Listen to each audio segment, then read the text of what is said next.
All right, here's one for you.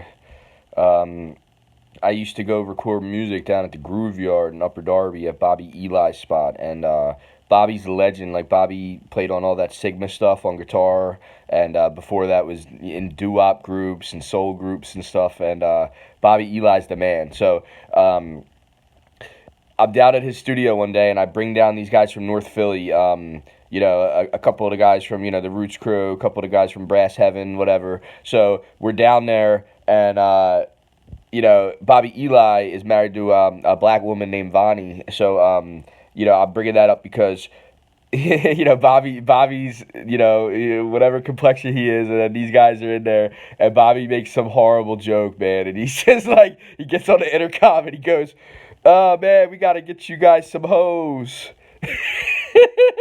And these guys look at him like he's such a piece of shit. And I'm sitting in there, I'm losing my composure. I can't even have a conversation with Bobby after this, man, because I'm laughing so hard because it's so fucking. They don't know that he's married to a black woman, so they're just like, "What the fuck is this dude saying to us right now?" And I could just tell in their whole demeanor. And then when they came out of the cut room and they came into the studio, into the console room or whatever. I couldn't even tell him, man. I just had to laugh it off, and there's guys looking at him like they were just gonna fucking stab him or some shit, man. And that was Bobby, man. So there was another session down there.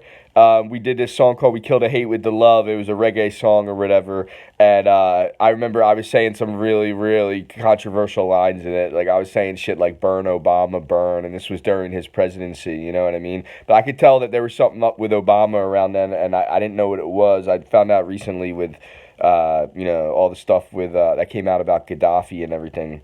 But it was just so crazy because I get out of the studio and I'm thinking to myself, holy shit, this motherfucker in there engineering doesn't give a fuck about anything if he's going to let me say shit like this on record.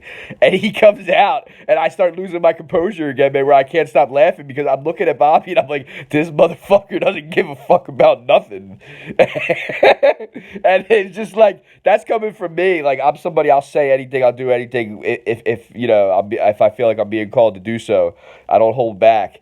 And me and Bobby were a pretty interesting combination to have in the studio at once. And it was just one of those situations looking at Bobby and just realizing this motherfucker's more of a renegade than I am.